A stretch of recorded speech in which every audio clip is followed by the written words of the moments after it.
妈妈，你不要抛弃我，我就是你的孩子。我看着白纸黑字的鉴定报告，这才醒悟，这么多年都被蒙在鼓里，我净替小三养了9年孩子。公司大会上，所有人都在等我把股份转让给我的老公，然而我却当众撕毁协议，将儿子的体检单摔在丈夫的脸上。沈岸，你是 O 型血，我也是 O 型血。我盯着他骤然惨白的脸，那你能不能告诉我，我们 A 型血的儿子到底是谁的？会议室里响起一片倒吸冷气的声音。沈岸猛地站起来，椅子在地板上刮出刺耳的声响。你胡闹什么？这是公司会议室。他压低声音，眼神里压着怒火。会议室里安静得落针可闻，10几个股东和高管看着我们，有人已经举起了手机。对啊，这是公司。我也站起来，所以我更要在所有人面前问清楚，我签了字，这10%的股份就是你的了。我顿了顿，一字一句地说，可万一这孩子根本不是我亲生的，我这些年养的是谁的儿子？我这股份又该给谁？沈岸的脸涨得通红，额头上青筋暴起，他抓起那张体检单，撕得粉碎。血型检测也可能出错，你非要当着这么多人的面？我已经验证过了。我打断他，3天前我看到这张体检单的时候，就去做了亲子鉴定。我从包里抽出另一份报告，摔在桌上。结果在这儿，沈宇，我的儿子和我没有生物学亲子关系。会议室彻底炸了。时间回到3天前，我像往常一样，在小雨上学前帮他整理书包，不经意间摸到了一张对折的纸，打开是学校的年度体检报告。姓名沈宇，年龄9岁，各项指标正常。我的目光落在最后一栏，血型 A 型。我的手停在半空。我和沈岸都是 O 型血，这是我们结婚前就知道。孩子为什么是 A 型血？我没有急，也没有恼，而是把体检单折好，塞回原处。走进客厅，小雨正坐在地毯上拼乐高，拼得很专注。阳光照在他脸上，那眉眼活脱脱就是沈岸小时候的样子。我走过去，揉了揉他头发，头发长了，周末带你去剪。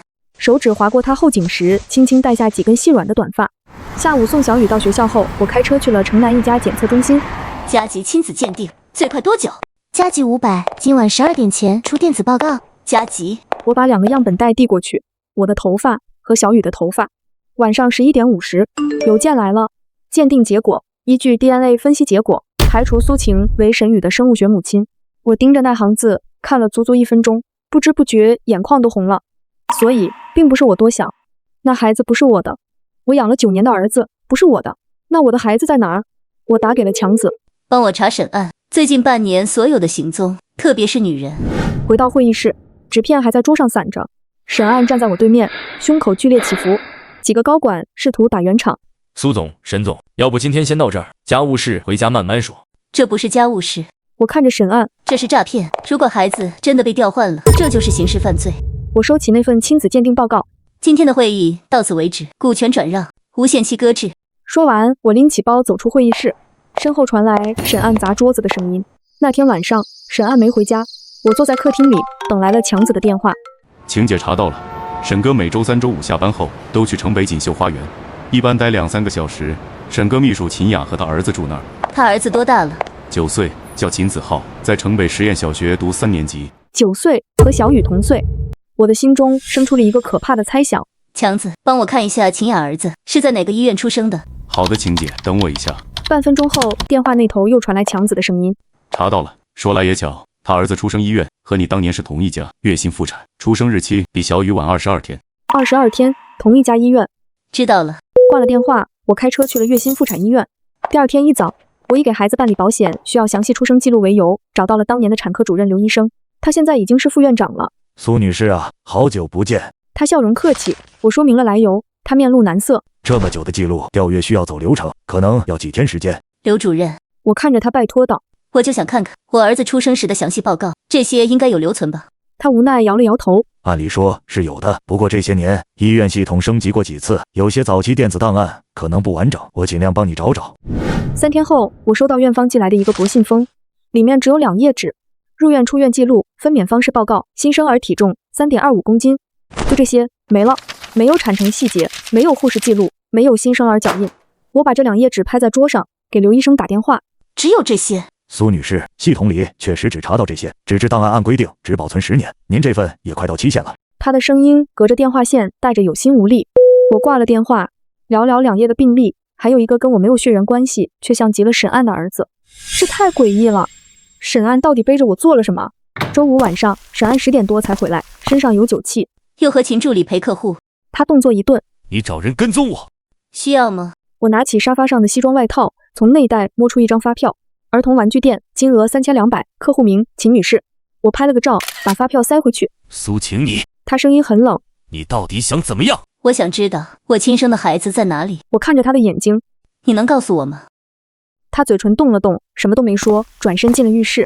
周一，我去了城北实验小学3年级2班第3排靠窗，一个男孩正在写字，很认真，阳光照在他脸上，那眉毛的弧度，那鼻梁的线条，我的呼吸停了一拍，像，太像了，不是像沈岸，是像我自己，相册中小时候的自己。下课铃响了，孩子们涌出来，那个男孩一个人背着书包，安静地走出校门，我远远跟着他走进锦绣花园，进了3单元。我站在楼下，看着3楼亮起的灯，手机响了，是沈岸。你在哪儿？小雨老师打电话没人接。我最后看了一眼那个窗户，堵车，马上到。晚上，小雨睡下后，我推开书房门，沈岸在电脑前见我进来，迅速切换了屏幕。我们谈谈。谈什么？谈谈秦雅。我走到他面前，谈谈秦子浩，再谈谈为什么我的儿子会在他家里长大。沈岸的后背一下子绷直了，他慢慢转过椅子，脸色苍白。你见过他了？见了。我说，他长得很好，很像我。沈岸张了张嘴，声音干涩。苏晴，这件事我可以解释。解释？我笑了。好啊，你解释，我听着。沈岸盯着我看了很久，久到书房里的空气都凝成了冰。他终于开口，声音干涩。你能不能先把桌子上这些照片收起来？我没动，只是看着他。他深吸一口气，双手撑在书桌上。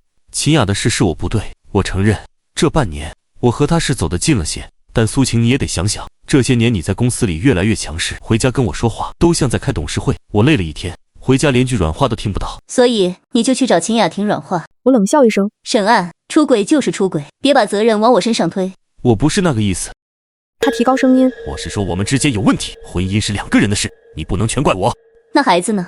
我向前一步，我们之间有问题，所以我的孩子就不是我的了，这是什么逻辑？沈岸的脸色又白了几分。小雨的事我真的不知道。他避开我的目光，血型可能是搞错了，鉴定也可能出错。2份鉴定，2家不同机构。我把手机屏幕亮给他看，你要不要再看看？他盯着屏幕上的结论，喉结滚动。我去查。他像是抓住救命稻草。我去医院查当年的记录，一定有什么误会。我已经查过了。我冷冷地说，月薪妇产的档案里，我的生产记录只有2页纸，没有详细产程，没有护士签字，没有新生儿脚印和足底血记录。沈岸，你告诉我，什么样的正常生产会是这样的记录？沈岸张了张嘴，没发出声音。还有，我继续说，秦雅的儿子秦子浩和小雨在同一家医院出生，时间只差22天，这事儿你知道吗？他的瞳孔猛地收缩。我不知道，我真的不知道。你不知道秦雅也在那家医院生孩子？我笑了。沈岸，你跟他重逢多久了？10年还是更久？大学毕业后我们就没联系了。他急声辩解，直到半年前他来应聘，我才知道他也在这个城市。半年前，我拿起一张照片。那这些大学时期的合照为什么存在你电脑里？一个10年没联系的人，你留着他的照片？沈岸说不出话了。我看着他的表情从慌乱转为难堪，又从难堪变成一种破罐子破摔的阴沉。苏晴，他声音低下来，你到底想怎么样？我想知道真相。我看着他，全部真相。你和秦雅什么时候开始的？当年在医院到底发生了什么？我的孩子在哪里？沈岸盯着我，那眼神像要把我盯穿。书房里的钟滴答滴答，每一声都砸在沉默上。行，你要真相是吧？他嗓子哑得厉害，我给你真相。他抹了把脸，手抖得厉害。秦雅是大学时候的女朋友，这你知道，后来分手了，她嫁人，我入赘你家，本来以为这辈子不会再见了。他顿了顿，看向窗外。半年前他来公司应聘，离了婚，一个人带孩子，过得很难，我就是帮了一把，就帮到床上去了。我冷笑。沈岸不说话了，我看着他，继续道，接着说，孩子的事我真不知道。他语气激动起来，苏晴，我在混账也不可能拿孩子干这种事啊。那为什么小雨不是我的？我把手机拍在桌上，为什么秦雅的儿子和我长得像？为什么生产记录被人动了手脚？一连串问题砸过去，沈岸整个人都垮了。他瘫在椅子上，双手捂住脸。我不知道，我真的不知道。我看他那样子，忽然觉得恶心，装，还在装。沈岸，我站起来看着他，我给你3天时间，3天内我要知道当年医院到底发生了什么，否则我拿起桌上那些照片，我不能保证这些照片会不会出现在董事会上。你这些年怎么爬上来的，我就让你怎么摔下去。他猛地抬头，眼睛红了。苏晴，你不能这么做，我们10年夫妻。别提夫妻，我打断他，从你爬上秦雅床那天起，我们就不是夫妻了。说完，我转身就走。第二天早上9点，我坐在李律师办公室里。李律师是我爸生前的老朋友，看着我长大的。我把 U 盘推过去，李叔，我要离婚。他接过 U 盘，插进电脑，一张张照片翻过去，眉头越皱越紧。小晴啊，他摘下老花镜，你想清楚了？想清楚了，我要他净身出户，还要小雨的抚养权。李律师叹了口气，抚养权这块有点麻烦，孩子虽然不是你亲生的，但法律上你们是母子关系，而且这些年都是你在抚养，审案完全可以反咬一口，说你早知道真相却隐瞒。我愣了愣，这点我倒没想到。不过，李律师话锋一转，如果能证明沈案在婚姻中有重大过错，比如出轨、转移财产，再加上他目前的工作是你家给的，法官会综合考虑。他打开另一个文件，你爸当年留了份遗嘱，秦海实业51%的股份归你。沈案现在虽然是总经理，但只是职业经理人，随时可以罢免。我心里有了底。李叔，那就按最狠的来。从律所出来，我给王叔打了个电话。王叔是公司第2大股东，也是我爸的拜把子兄弟。王叔，下周董事会，我想提前跟您通个气。电话那头沉默了几秒。小晴啊，是不是沈案那小子？他出轨，还涉嫌调换我的孩子。我说的直接，我要罢免他。王叔倒吸一口凉气。调换孩子，这可是刑事犯罪，这是有证据吗？有亲子鉴定，有医院的问题记录，还有他出轨的照片。我诚恳道，王叔，公司姓苏，不能毁在外人手里。我明白了。王叔声音沉下来，下周董事会，我站你这边。挂了电话，我发动车子，我先去见见那个孩子了。城北实验小学门口，下午4点半。我把车停在老位置，透过车窗往外看。放学铃响了，孩子们涌出来。秦子浩还是一个人，背着那个老旧的书包，慢慢走出校门。今天天气不好，乌云压得很低。走到一半，雨突然下了起来，豆大的雨点砸在地上。其他孩子都被家长接走了，只有他一个人孤零零站在小卖部门口的屋檐下躲雨。雨越下越大，他等了半个小时，雨没停。最后，他把书包顶在头上，冲进雨里。我坐在车里，手指紧紧握着方向盘，看着他瘦小的身影在雨里跑远，拐进那条熟悉的老旧街道。雨水模糊了车窗，也模糊了我的眼睛。周五下午，我提前到了。今天特意换了身普通的运动装，戴了顶棒球帽。秦子浩从校门出来时，我拎着个文件袋走过去。小朋友，麻烦问下。文件袋不小心掉在地上，里面的纸张散了一地。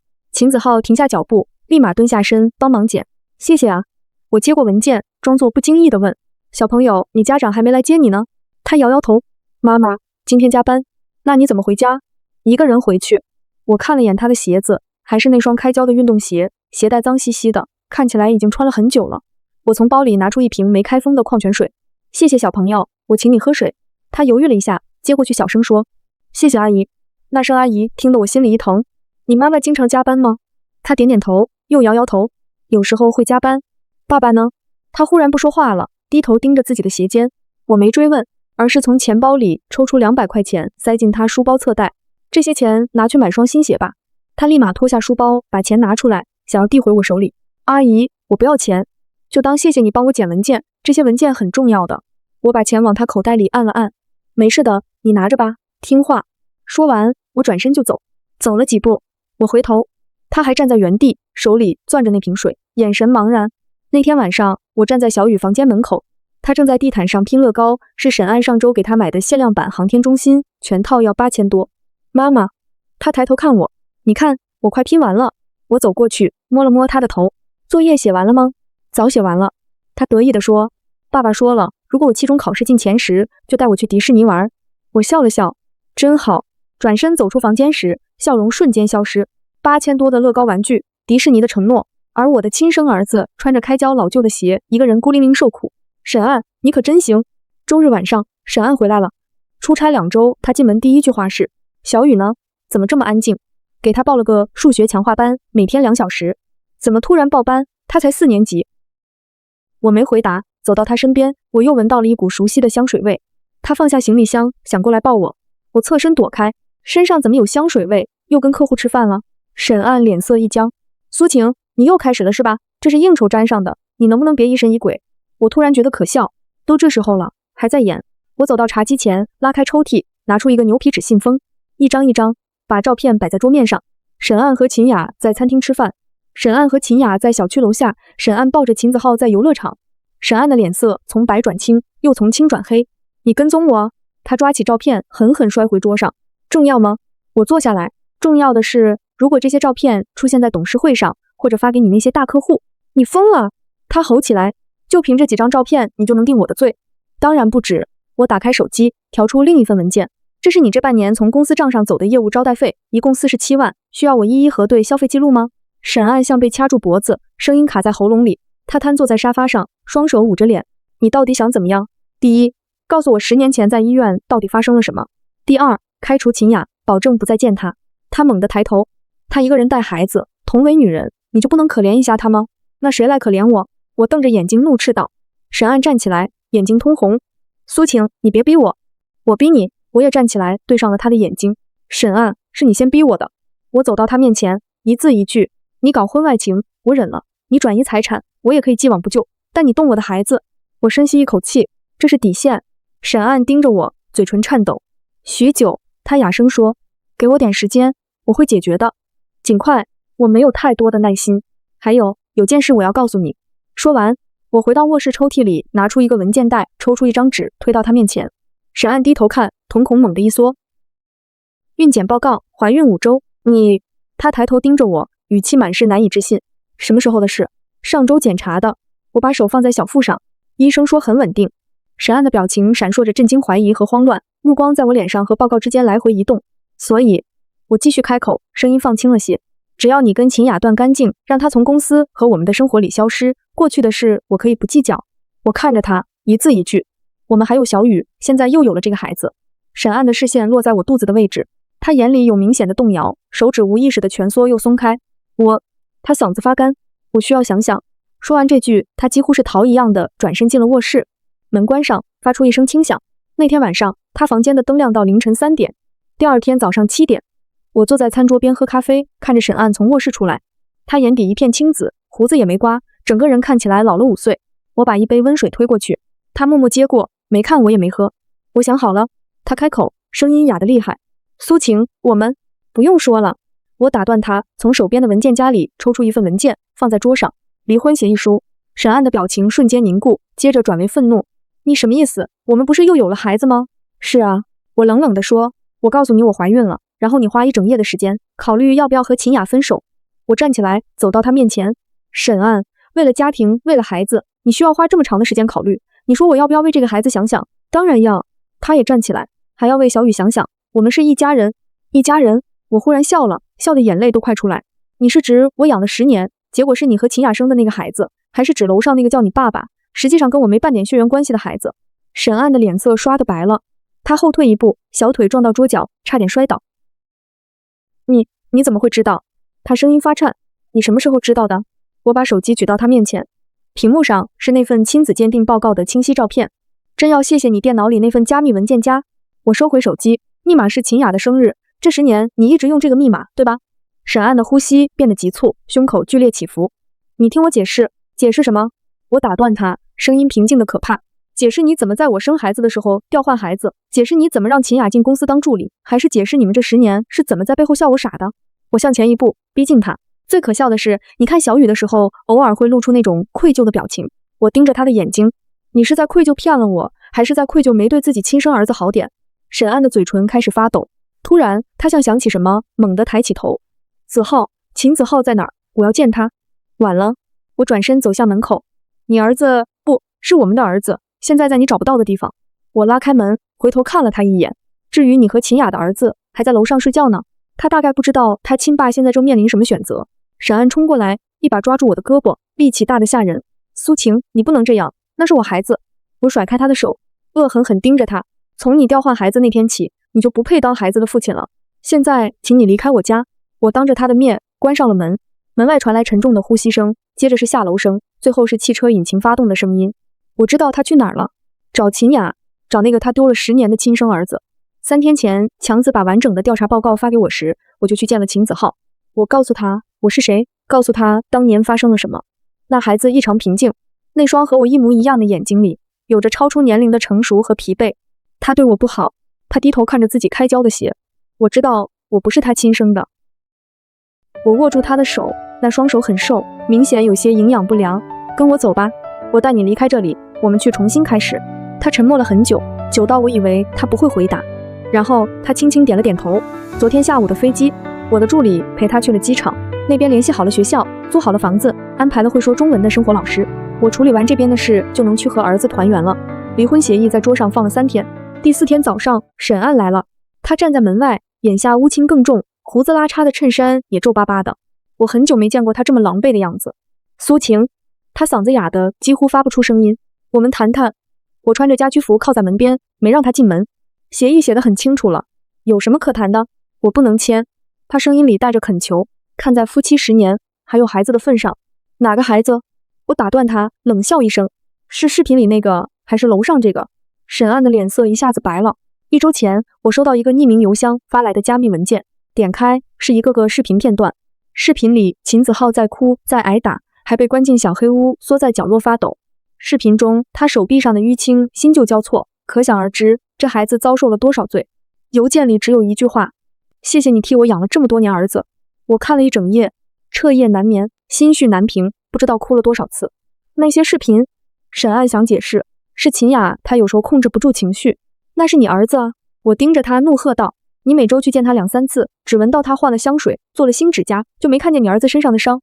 沈岸说不出话，我已经请好律师了，你不想签，我们就上法庭，调换孩子的证据，你出轨的照片还有那些视频都会变成案卷。他猛地抬头，你疯了，公司正要启动上市计划，这种时候，所以赶紧签字。我打断他，趁我还给你留着最后一点余地。沈岸站在那里，肩膀垮了下去。许久，他低声说：让我再见小雨一面。我想了想，侧身让开。10分钟，他走进客厅时，小雨正好从楼上下来，看到沈岸，眼睛一亮：爸爸。沈岸蹲下身，抱住孩子。爸爸要出趟远差。沈岸松开他，温柔地摸了摸他的头。可能要很久，你在家里要听妈妈的话，知道吗？小雨似懂非懂地点头。沈岸站起来，看了我一眼，那眼神很复杂，有悔恨，有不甘，最后变成一片死灰。他从口袋里掏出笔，走到餐桌前，翻开离婚协议最后一页，签字。笔尖划破纸张的声音在安静的客厅里格外清晰。签完，他把笔放下，没再看我，也没再看小雨，转身走了。门关上，小雨抬头看我：妈妈，爸爸要去很久吗？我蹲下来，抱了抱他。很久。窗外，沈岸的车驶出小区，消失在拐角。我拿起手机，拨通李律师的电话。他签了。电话那头传来李律师的声音：好，我马上安排后续。另外，秦雅那边按计划处理。离婚协议签完的第5天，沈岸的朋友圈更新了，是一张结婚照。秦雅穿着显腰身的白色婚纱，沈岸搂着她，两人站在海边。照片里秦雅笑得很甜，沈岸的表情却有点僵硬，像是硬扯出来的笑容。配文只有一句：10年等待，终成眷属。我嘴角一扯，只觉得恶心，关掉手机不再看。窗外的阳光很好，照得客厅一片亮堂。我环顾这个住了10年的房子，沈岸的东西已经全部清走了，连他最喜欢的那套茶具都没留。下午李律师打电话来：苏总，所有材料都齐了，当年的转账记录、通讯记录、医院的档案修改痕迹，还有那些视频和伤情鉴定，够立案了。辛苦李叔了。我语气诚恳，表达感谢。电话那头沉默了几秒。你真不见他最后一面？昨天他来事务所找我，想让我带句话，他说他知错了。我听着电话摇头，太迟了。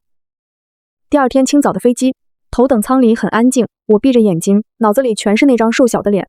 飞机落地时，助理小杨已经在出口等我了。他是我最信任的人，跟我7年，这次提前过来，安排好了一切。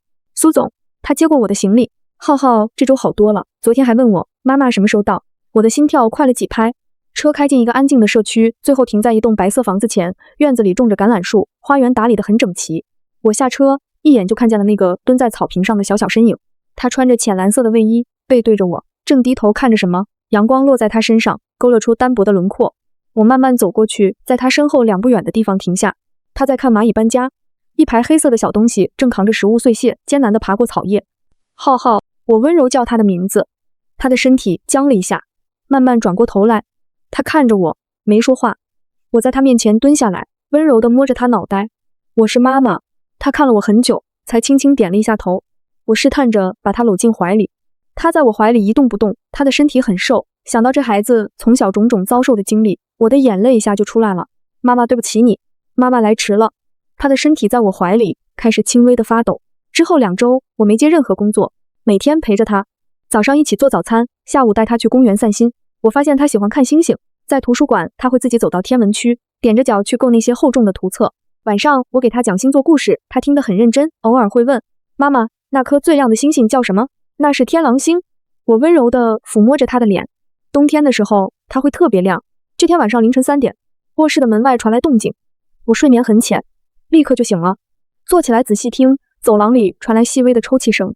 我光着脚下床，推开浩浩的房间门，月光透过窗帘洒进来，照见他蜷缩在床上。他双手死死攥着被子，额头全是冷汗，嘴里不停念叨：“别关我，妈妈，我知道错了。这里有老鼠。”我的心脏像被狠狠揪了一把，走过去，小心地坐在床边，手刚碰到他的肩膀，他整个人猛地一颤，随即像抓住救命稻草一样死死抱住我。妈妈，他哭出声来，我好怕，那个储藏室好黑，里面有老鼠咬我的脚。不怕不怕，妈妈在这里。我一遍遍拍他的背，温柔的安抚。现在没人能关你了，妈妈保护你。那天晚上，我抱着他在客厅沙发上坐到天亮。我给他讲我小时候的事，讲我7岁那年怕打雷，我爸就把我抱在怀里唱童谣哄我睡觉。讲我23岁刚接手公司，被一群老油条刁难，躲在卫生间哭完，擦干眼泪，回去把合同拍在桌上。他听着偶尔抬起头，用那双和我一模一样的眼睛看我。妈妈那时候不怕吗？怕啊。我摸摸他的头，但我知道只要咬牙撑过去就会好起来。他似懂非懂的点头，小手紧紧攥住我的手。天亮时，他靠在我怀里睡着了。我轻轻把他抱回床上，盖好被子。为了给孩子个惊喜，我订了城郊天文台的夜间参观票，特意选了个非周末的日子。我带着他坐大巴车去。浩浩趴在车窗边，看着外面成片的麦田，风吹进来，带着麦子成熟的香气。妈妈，那些麦子会变成面包吗？会啊。我搂住他的肩膀，一脸温柔地科普道。磨成面粉就能做面包，做面条，做好多好吃的。他点点头，继续看窗外。天文台建在山顶上。傍晚时分，我们到了。工作人员是个戴眼镜的年轻姑娘，听说我们是专程来看星星的，笑得很温柔。夜幕完全降临时，穹顶缓缓打开。那一瞬间，浩浩的眼睛睁大了。满天繁星密密麻麻铺满深蓝色的天空，银河横跨天际，美得好不真实。讲解员指着东边的天空，那是猎户座，看见那3颗并排的星星了吗？那是猎人的腰带。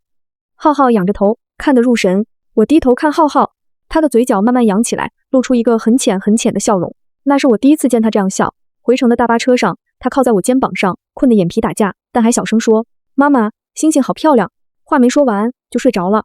我调整姿势，让他睡得更舒服些。窗外是沉沉的夜色，远处城市的灯光像地上的星星。我知道他心里的伤不会因为一次看星星就好，但没关系，我有一辈子的时间陪着孩子。又过了1周，我接到李律师的电话，立案了。沈案今天上午被带走问话，秦雅那边情绪有点崩溃，在警局闹了一场。我站在院子里，看着正在喂鸽子的浩浩。知道了，还有个事。李律师顿了顿，沈案托警察带话，说想见你一面，有话跟你说。不见。挂了电话，我走回屋里，桌上放着浩浩昨天的画，他画了夜空，画了很多星星，还在角落画了2个小人手拉着手。画的下面他写了4个字：妈妈和我。我拿起画看了很久，手机又震动了一下，是助理发来的消息。苏总，公司下季度的规划草案发您邮箱了。另外告诉你一个好消息，沈案和秦雅那家新公司资金链好像出问题了。我没回复，把手机放回口袋，走到院子里，在浩浩身边蹲下。妈妈。他转头看我，一脸好奇道：这些鸽子会记得谁喂过它吗？不知道，也许会吧。第2天下午，我正陪着浩浩做曲奇饼干，浩浩在厨房岛台旁帮我筛最后一点糖粉，动作小心翼翼，这孩子做什么事都特别认真。门铃就是这时候响的。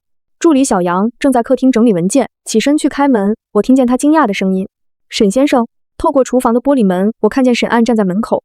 才不到1个月，他像是老了10岁，头发乱糟糟的贴在额前，眼窝深陷，胡子拉碴的，身上那件衬衫皱得不成样子，显然近段时间过得不是很好。苏晴。他看见我，声音激动嘶哑：我找了你们半个月。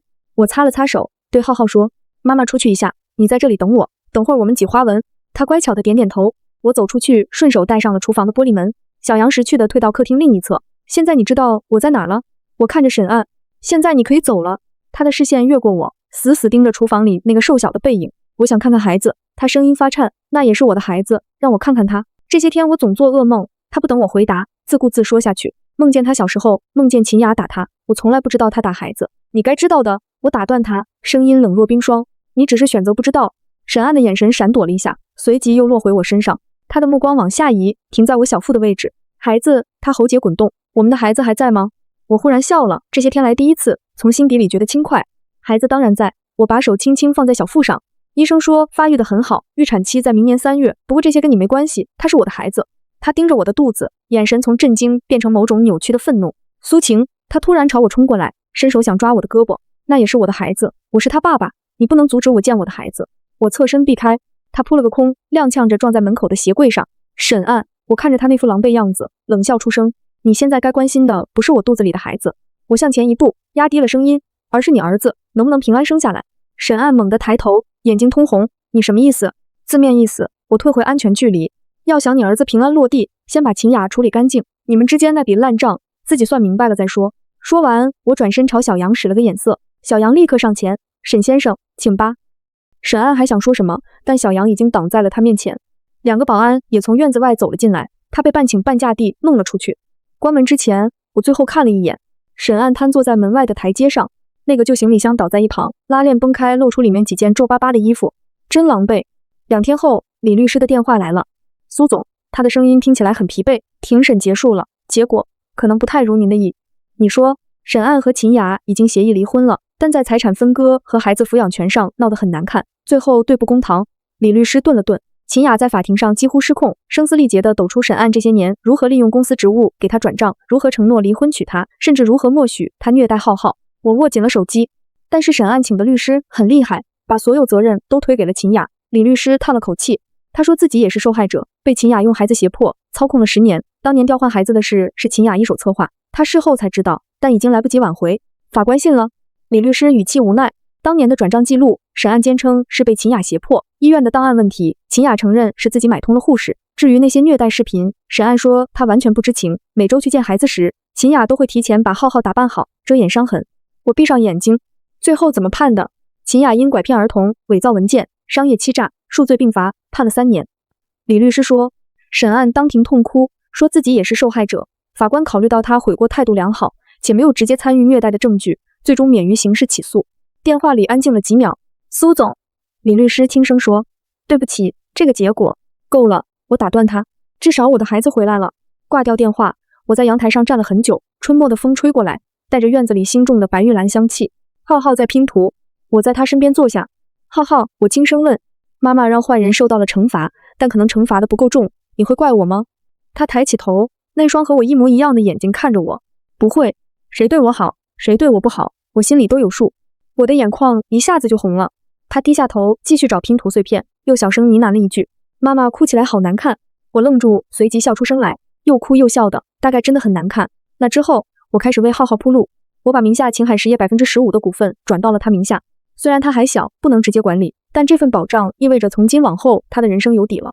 学校我选了本地最好的国际学校。带他去面试那天，校长看了他之前的成绩单，眉头皱得不行。苏女士，您儿子之前的基础成绩有点薄弱啊。何止薄弱，这10年秦雅根本没管过他学习，成绩单上满眼都是60、70分，还有几门不及格。所以我请了3位家教，我把资料推过去，语数外每周各4节课，2个月后您再测试一次。校长看了看我，又看了看安安静静坐在一旁的浩浩，最终点了点头。家教都是顶尖的，浩浩很争气，每天学到深夜。我给他定了规矩，最晚不超过11点。但有一天凌晨1点，我起来喝水，经过他房间时，发现门缝里还透着光。推开门，他趴在书桌上睡着了，台灯还亮着，照着他半张压在本子上的脸，手里还攥着笔。我没叫醒他，只是轻轻拿走他手里的笔，给他披上毯子。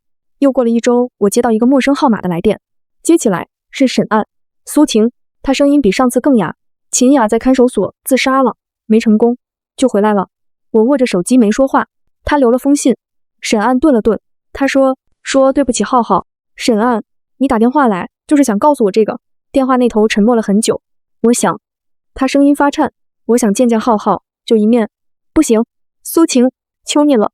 沈岸，我打断他，你听好了，我一个字一个字地说，从今往后，浩浩的人生里没有你的位置。他受伤的时候你在哪儿？他挨打的时候你在哪儿？他一个人躲在黑屋子里哭的时候你又在哪儿？沈岸在电话那头急促地呼吸着。现在你想当好父亲了？我冷笑，晚了。说完，我挂了电话，拉黑了这个号码，走回院子里。浩浩刚好站起来，手里捏着一小支薰衣草。妈妈，他走过来，把花递给我。妈妈，你这几天都睡不着觉，老师说这个可以助眠。我接过那只紫色的小花，俯身抱住它。谢谢浩浩。周3下午，浩浩有游泳课，我在泳池大厅的玻璃墙外等他，隔着玻璃看那个小小的身影在池子里扑腾。苏总，我转头看见沈岸站在几米外，他瘦了很多，手里拎着个看起来不便宜的纸袋，上面印着本地一家老字号甜品店的 logo。浩浩最喜欢吃那家的芒果蛋糕，你怎么知道他今天有游泳课？沈岸的视线望了眼在泳池里的浩浩，我问了以前的助理小张。我扯了扯嘴角，小张上个月就离职了，他怎么可能知道？怕是他在这附近蹲了不止1-2天。给你5分钟。沈岸像是没料到我会松口，愣了一下，才急忙走过来，把纸袋轻轻放在旁边的长椅上。他还好吗？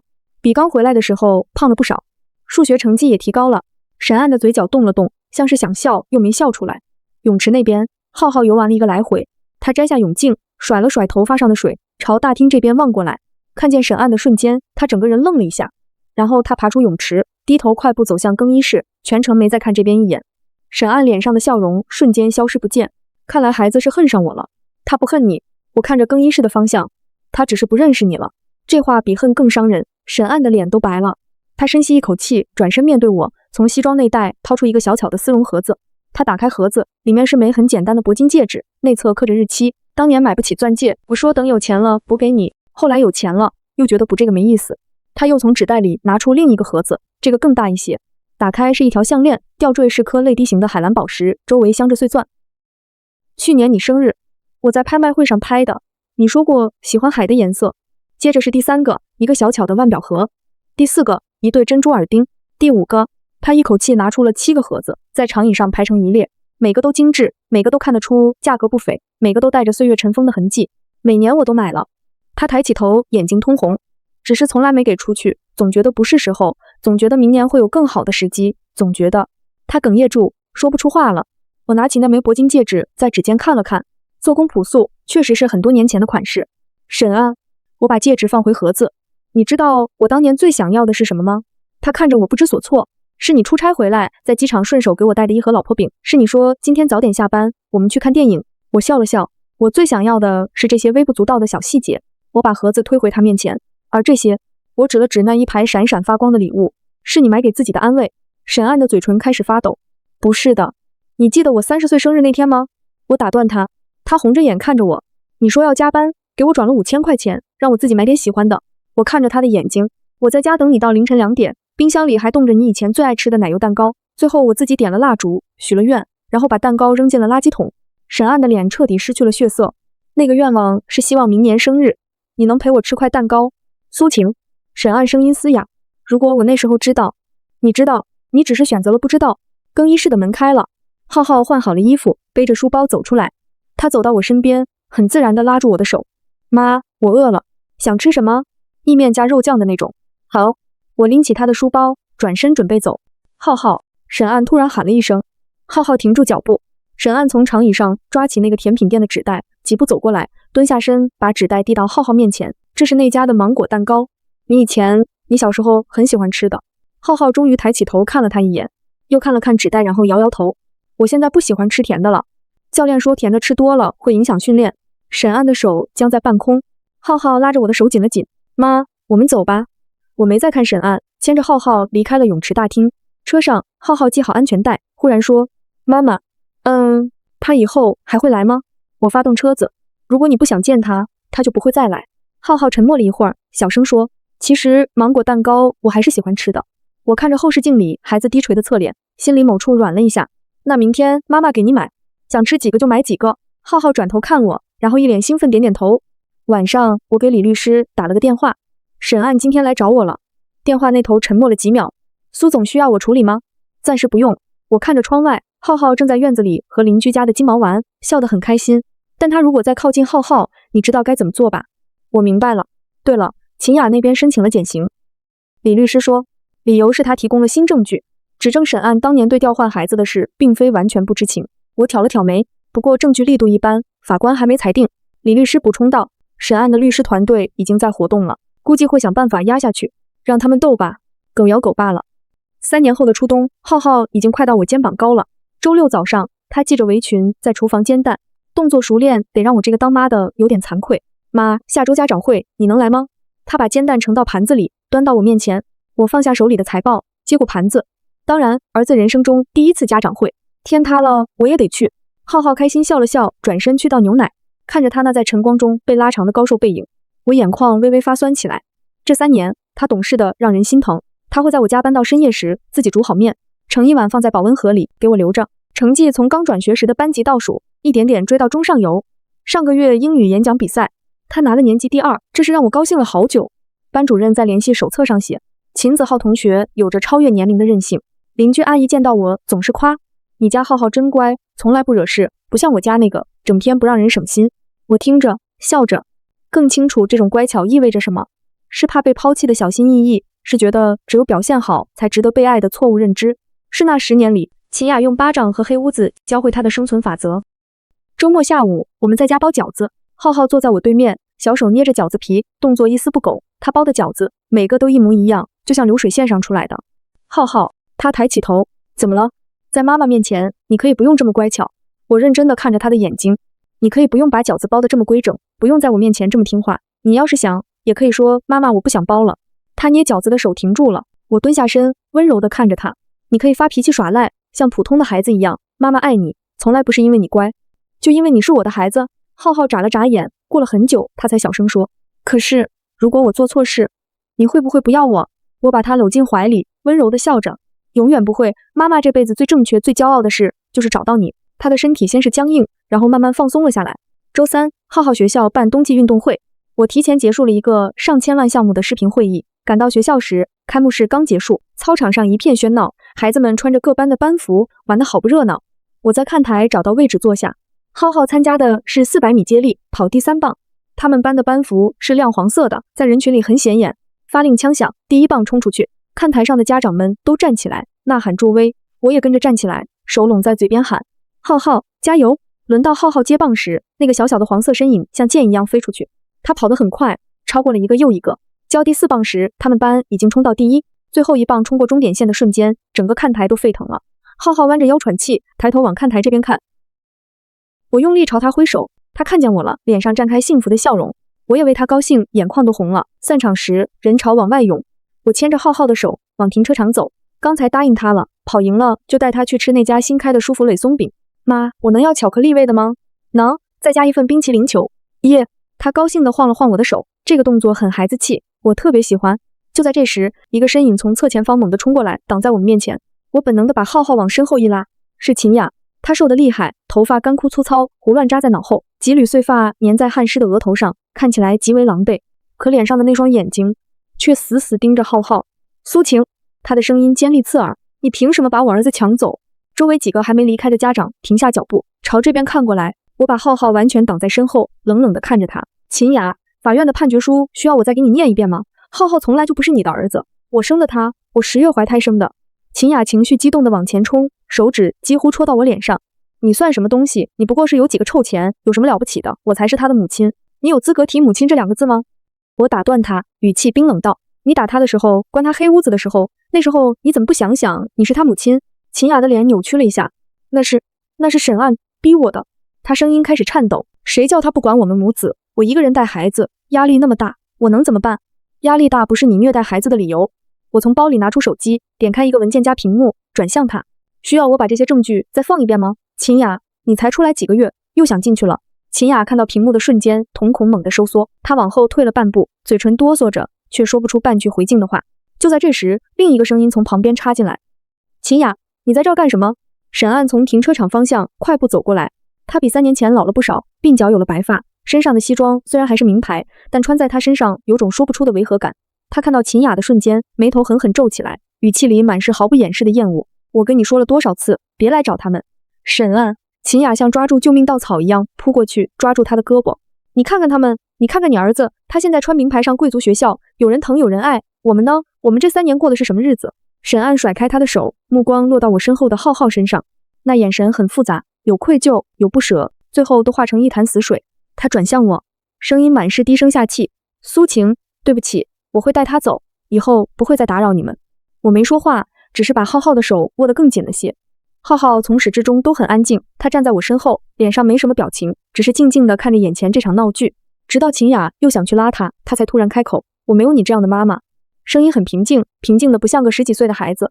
秦雅的动作僵住了。浩浩看着他，一字一句地说：你打我的时候，把我锁在储藏室的时候，让我饿肚子的时候，那时候你在哪里？现在你说你是我妈妈？他顿了顿，转头看我，她才是我的妈妈。秦雅像是被这句话抽干了所有力气，她踉跄着后退2步，捂住脸，先是压抑的抽泣，然后变成嚎啕大哭。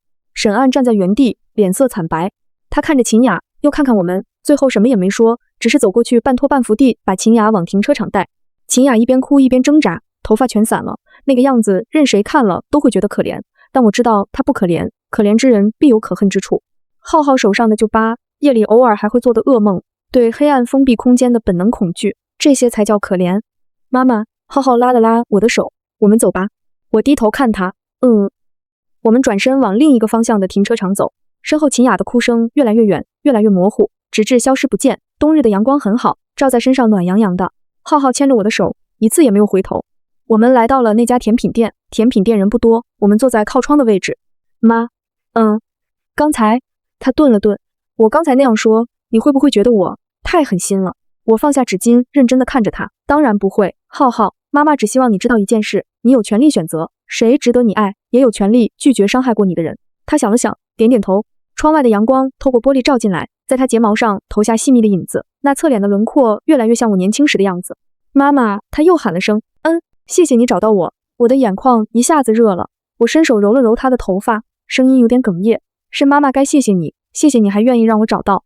他笑了，发自内心的笑了，笑得很开心，然后他挖了一大勺蛋糕递到我嘴边，妈，你也吃。深秋的雨总是来得及，下午4点半，我刚把车停稳在校门口的老位置，雨点就噼里啪啦砸了下来。我抓起伞下车，快步走到那棵老梧桐树下。放学铃响了，孩子们争先恐后从教学楼里涌出来。我在人群中找那个熟悉的蓝色书包，很快就看见了浩浩正和一个戴眼镜的男同学共撑一把伞，两人边走边说笑。浩浩脸上是那种轻松自然的表情，这是他转学以来第一次主动和同学结伴放学。我嘴角忍不住扬起，正要挥手，眼角余光瞥见一抹突兀的黄色，一个穿着黄色雨衣的女人，就像是早有准备一样从侧方冲过来。秦子浩，那女人冲上前，一把抓住浩浩的胳膊，力道大的让浩浩整个人踉跄了一下。雨衣兜帽滑落，露出一张苍白瘦削的脸，30多岁，眉眼和秦雅有5、6分相似。秦岚，秦雅的妹妹，强子之前在资料中提过她。当年秦雅调换孩子时，她是负责在医院接应的那个亲戚。这3年，她一直在帮狱中的秦雅处理一些琐事，偶尔也会去探望沈岸，当然主要是要钱。你妈在里面受了多少苦？秦岚死死拽着浩浩的胳膊，指甲几乎掐进孩子皮肤里。你倒好，在这享福，跟我走，去见你妈。你放开我！浩浩挣扎着，小脸涨红。你谁啊？我不认识你。我是你小姨。秦岚声音拔高。苏晴那女人是骗子，她把你从你亲妈身边抢走，害得你妈坐牢。周围的家长纷纷侧目，有几个男家长皱起眉，想上前阻止，却被秦岚凶狠的眼神瞪了回去。浩浩的同学吓得伞都掉了，呆站在原地。我顾不上这么多，赶紧冲上去。松手！给我松手！我抓住秦岚的手腕，用力一拧。秦岚吃痛，手指松开，我趁机把浩浩拽到身后。苏晴，秦岚揉着手腕，上下打量我，眼神像淬了毒的针。你这小偷当得可真心安理得啊！抢了我姐的男人，抢了她的家，现在还抢她的孩子，你还能有点良心不？良心！我打断他，从随身包里掏出手机，找出那些视频，挥了挥。你姐虐待孩子的视频，要看吗？还是想看看当年医院那笔封口费的转账记录？你从沈岸那里要了那么多钱，还不够？我把屏幕转向他，秦岚的脸色瞬间就白了，她面色难看，下意识后退半步。你胡说八道！我姐什么时候虐待过孩子？我走上前目视着她，是不是胡说？敢不敢跟我去派出所一桩对？周围已经围了一圈人，有家长举起手机录像，有人在小声议论。这谁啊？好像来抢孩子的。学校保安也跑过来了，2个穿着制服的中年男人挤进人群。怎么回事？这位女士，请你不要在学校门口闹事，不然我们就报警了。我没有闹事。秦岚尖声打断，眼神慌乱地扫视四周。我只是想让孩子认祖归宗，他是我姐亲生的孩子。我不是。浩浩突然从我身后走出来，雨打湿了他的头发，一缕缕贴在额头上。他站得很直，身板绷得紧紧的。我不认识你，我也没有你这样的亲戚。秦雅也不是我妈妈，她会打我，关我黑屋子，让我饿肚子。苏妈妈不会，苏妈妈会陪我写作业，会给我做早饭，会在我做噩梦的时候关心我。浩浩转头看我，手紧紧抓住我，她才是我的妈妈。秦岚的表情就像是被人狠狠扇了一巴掌，她张了张嘴想说什么，却发不出声音。保安已经上前一左一右架住她的胳膊。这位女士，请你离开学校区域。放开我，我没有闹事，放开我。秦岚不停地挣扎，但保安的手像铁钳。他狠狠瞪了我一眼，眼神怨毒的像刀子一样。如果眼神能杀人的话，恐怕我早已经千疮百孔。苏晴，你等着，这是没完。她被半拖半拽地带离了人群。苏女士，您没事吧？班主任王老师匆匆跑来，她是个40出头的中年女人，戴着眼镜，这3年对浩浩一直很照顾。我没事，我把浩浩往后面带了带。谢谢王老师，这孩子今天受惊了。王老师弯腰看浩浩，关心道：要不要先去老师办公室坐坐，喝点热水？浩浩仰头看我，我点头，那就麻烦您了。办公室里开着暖气，王老师倒了杯热水递给浩浩，又给我泡了茶。苏女士，王老师压低声音，刚才那位真是孩子亲戚，曾经是。我笑了笑，但现在已经没有法律关系了。王老师点点头，表情严肃，我会跟保安部交代，以后加强放学时段的巡查。另外，他看了眼浩浩，这孩子心理上可能需要多多关心一下。我明白，多谢老师的关心。跟王老师寒暄了一会儿，等到外面的雨渐渐小了下来，我们离开了办公室。窗外的雨彻底停了，夕阳从云层缝隙里露出来，给湿漉漉的校园镀上一层暖金色的光。那天晚上，我跟浩浩聊了不少。妈妈，秦雅以前有时候会带秦岚来家里，小姨总是嫌我笨，说我吃饭慢，说我不如别人家孩子懂事，还会趁秦雅不在的时候掐我的胳膊。我的手指顿了一下。有一次，她往我怀里缩了缩，我听见他们在客厅说话。秦岚说这孩子养着也是累赘，不如送走。说到这里的时候，她的呼吸有些急促。那时候我就想，如果我真有个妈妈就好了，不是秦雅那样的，是真正的妈妈。我没说话，只是温柔地摸了摸她的脑袋。第二天一早，我给李律师打了电话，秦岚昨天来学校闹事了。电话那头沉默了2秒。苏总，你想怎么处理？需要报警吗？暂时不用。我看着在餐桌前吃早餐的浩浩，但他如果再来骚扰浩浩，你应该知道要怎么做吧？我明白。吩咐完这件事情，正当我打算挂电话的时候，李律师突然顿了顿。苏总，还有件事。什么事情？李律师声音低了些，就是您的前夫沈案，他的公司在上周申请破产了。我挑了挑眉，这3年他投资失败，加上秦雅那边时不时要钱打点，资金链早就断了。李律师继续道，现在他住的房子也抵押了，现在是真的一无所有了。我沉默了几秒，心中不知为何没有任何的波澜。知道了，秦雅已经出狱好几个月，因为犯了事留下了案底，现在工作都找不到，一直都在吃老本，住在妹妹的出租屋里。秦岚把手机摔在桌上，破口大骂，沈案那个王八蛋，电话不接，疗养院也说不见客。秦雅蹲在墙角整理一堆泛黄的文件，头也没抬。她现在自身难保，哪还有钱？可当初说好的，秦岚气得在狭小的房间里踱步。她公司破产前明明转走了200万，现在装什么穷鬼？那200万早填了窟窿。秦雅终于抬起头，疗养院护工说，她现在连进口止痛药都用不起了。屋里安静了几秒，秦岚走到窗前，看着楼下脏乱的小巷。那现在怎么办？房租下个月到期，超市的工作下礼拜也要裁人。她突然转身盯着秦雅，你说有办法搞到钱，办法呢？秦雅慢慢的站起来，从床底拖出一个旧行李箱，打开，里面整整齐齐码着3年来她在狱中收集的所有材料。沈案这条路断了，那就走另一条。她的手指抚过一页页泛黄的纸。苏晴最在乎什么？秦岚皱眉，那孩子。对，秦雅从底层抽出一份文件，那是关于监护权变更的资料。她越在乎，就越怕失去。你想打抚养权官司？秦岚倒吸一口凉气，你疯了！当年那些事还没得到教训，当年是当年。秦雅打断他，声音平静的可怕。现在我是刑满释放、积极改造后的母亲，只要我们动点手段，舆论律师都会站在我这边。还有，他顿了顿，浩浩那孩子不小了，法官会问他的意愿。秦岚沉默的听着，脸上的表情从怀疑渐渐变成某种算计。王律师那边我已经谈好了。秦雅继续说，风险代理赢了抽30%。他说这类案子只要打得聪明，有很大操作空间。多大空间？如果和解，秦雅一字一句，苏晴至少得出这个数。他伸出2根手指，20万、200万。秦岚的呼吸都急促了起来。200万，这么一大笔钱，绝对够他们潇洒滋润很长一段时间了。秦雅冷笑，把材料重新收好，拉上行李箱的拉链。下周1，我去法院交材料。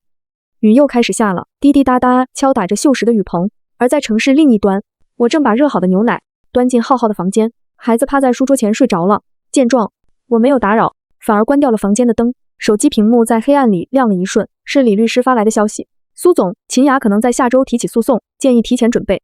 我看了一眼熟睡的儿子，然后走出房间，轻轻带上门。10月的最后一个周一，早晨8点，市中级法院门口已经围满了记者。秦雅穿着一身朴素的灰色套装，头发整齐地梳在脑后，在法律援助律师的陪同下走向台阶。她的表情像是精心练习过的那种，眼角甚至挂着恰到好处的泪光。秦女士，您真的认为能要回孩子的监护权吗？有记者大声问。他停下脚步，转身面对镜头，声音哽咽。我是一个犯过错的母亲，但我已经付出了代价。这3年，我在狱中每天祷告，学习怎么做一个好妈妈。我只求一个机会，一个弥补的机会。镜头追着他进入法院大门。我从侧门的当事人通道进入，李律师跟在我身边，手里提着厚重的资料箱。苏总，他低声解释现在的情况。秦雅这次找了法律援助中心的王律师，那人专门打这种情感牌官司，媒体关系也很好。今天至少有5家自媒体在直播。我点点头，没说话。走进3号法庭时，秦雅已经坐在原告席上。她看到我，眼神短暂的交汇，那里头没有悔恨，只有一种势在必得的光芒。法官入席，庭审开始。秦雅的律师王律师起身，语调悲悯。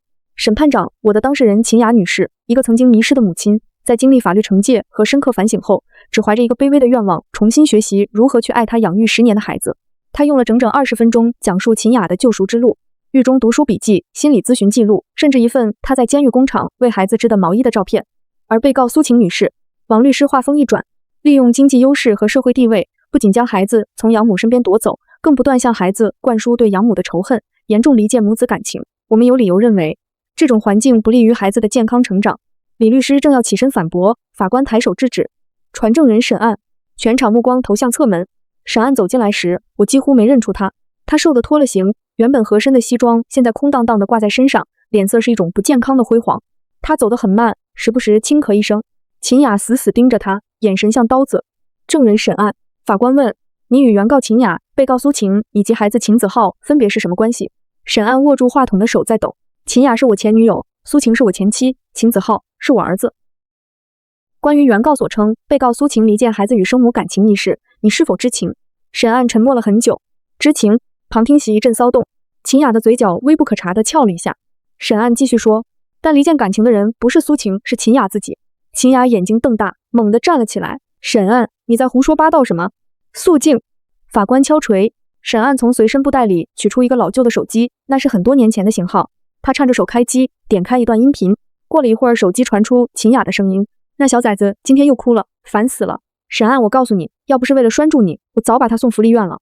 都告诉你多少遍了，别对孩子动手，孩子小，什么都不知道。不知道什么？他妈不是那么有能耐吗？生出的儿子咋就那么笨呢？就应该打死一了百了，我还懒得养呢。录音结束，法庭死一般的寂静。秦雅的脸从红转白，又从白转青，她的律师张着嘴，一句话也说不出来。这段录音，审案的声音很轻，但每个字都清晰地落在每个人的耳朵。是3年前我跟秦雅在一起的时候，我偷偷录的。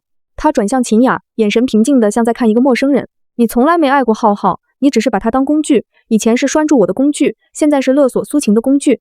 秦雅浑身发抖，突然抓起桌上的矿泉水瓶砸过去。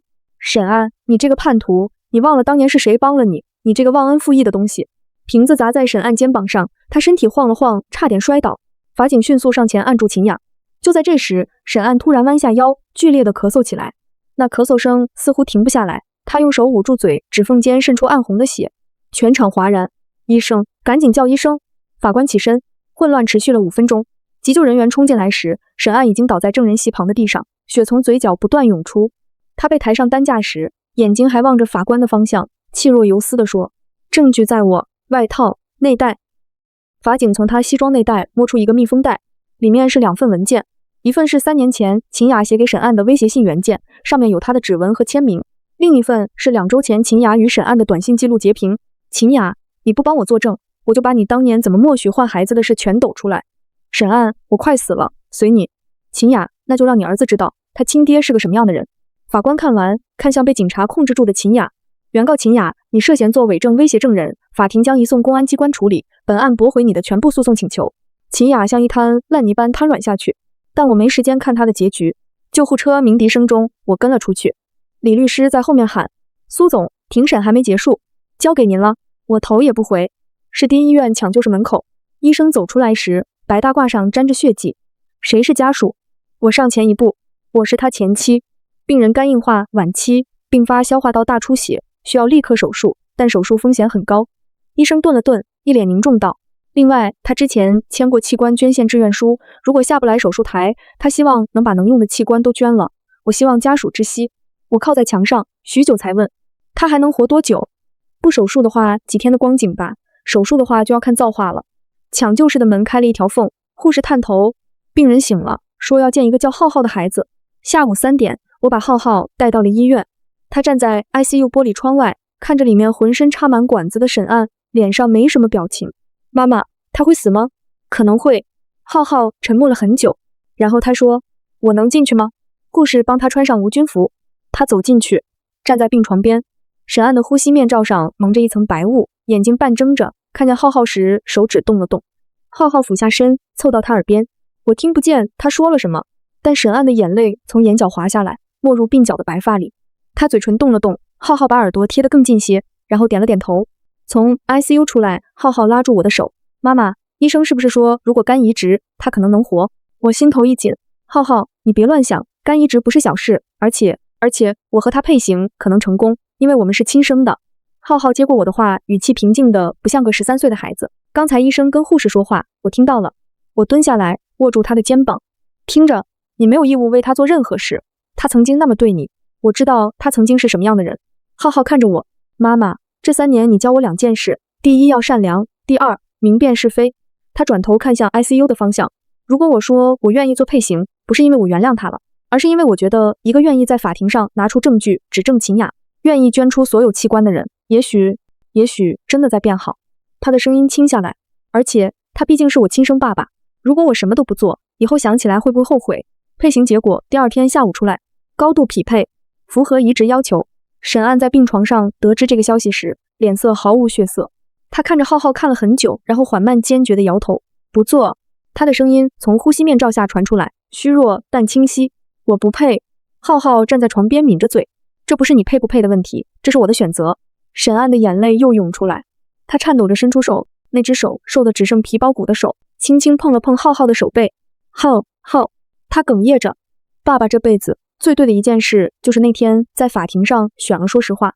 他转向我，眼神里有我从未见过的清明。苏晴，带他走，手术我不会做的，他是我儿子，我不能害了他。1周后，沈岸转入安宁疗护病房，疼痛让他大部分时间昏睡着，偶尔清醒时，他会盯着窗外那棵梧桐树看，树叶已经黄了，风一吹，簌簌地落。秦雅的案子有了新进展，因伪证罪和威胁证人罪，他被判处2年有期徒刑。判决那天，他站在被告席上歇斯底里：“沈岸，你不得好死，你们都不得好死。”可惜沈岸听不到了。立冬那天，沈岸走了。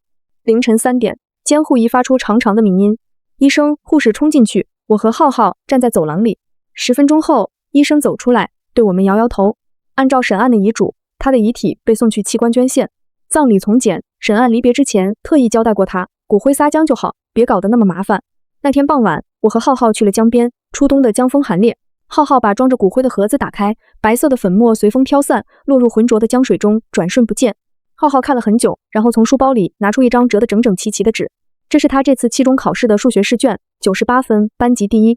他把试卷折成纸船，轻轻放进江里，纸船在水面上晃了晃，顺着江水往下游飘去，越来越小，最终消失在暮色里。妈妈，浩浩忽然伤感道，其实他最后那天在 ICU 里跟我说的话是对不起，还有谢谢。我揽住他的肩膀，我那时候不知道该怎么回答。浩浩的声音很轻，现在我知道了，我应该对他说不用谢，还有再见。我把他搂进怀里，江对岸的灯火一盏盏亮起来，倒映在漆黑的水面上，像散落的星星。那些激烈的恨，绵长的痛，纠缠10年的孽缘，终于都随着江水一去不返。而活着的人还要继续往前走。3个月后，春天来了，浩浩的学校举办生命教育周，他报名做了器官捐献宣传志愿者。周末他在展台前发传单，有个小女孩问小哥哥，捐器官疼吗？浩浩想了想，很认真地说，对捐献者来说不疼了，但对被救的人来说是重新开始的机会。我在不远处看着，阳光落在他身上，少年的轮廓已经有了挺拔的模样。手机震动，李律师发来消息，秦雅在狱中申请假释被驳回了。另外，他写了封悔过书，说要寄给浩浩，我截下来了。我回复，销毁吧，他不需要了。收起手机，浩浩正好看过来，朝我挥了挥手，我也笑着挥手。春风拂过校园，粉白的花瓣落在少年肩头，又轻轻滑落。那些潮湿的往事终究会被这样的春天覆盖，而新的故事才刚刚开始。